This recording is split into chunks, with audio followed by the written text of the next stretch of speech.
Well, let's move to another part of the world where happens it just was a few weeks ago, Diyarbakir in southeastern Turkey. This is the sort of unofficial capital of the Turkish Kurds. That's 10 or 15 million people.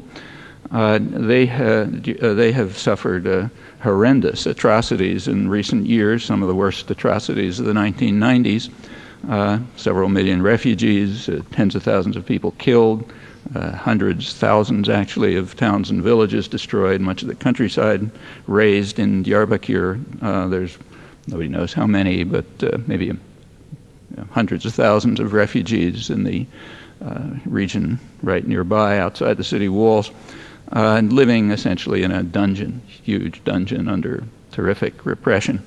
Where did that come from? Well, it came from us. We paid for it. If you take a look at arms transfers to Turkey, Turkey was a major ally, of course, strategically placed in the Cold War and near the Middle East, so it always got heavy flow of U.S. arms. It shot up, however, as soon as the counterinsurgency operation against the Kurds began in the mid-'80s, remained high, escalated in the 90s, more or less as atrocities escalated, peaked in 1997. In the single year of 1997, Turkey got more arms than in the entire Cold War period up to the counterinsurgency combined.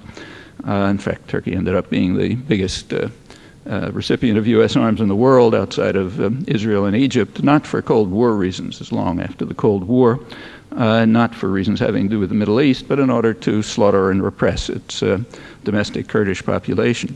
Well, in Diyarbakir, as everywhere, there was harsh condemnation of the September 11th atrocities, but they don't overlook what I just described as easily as we do.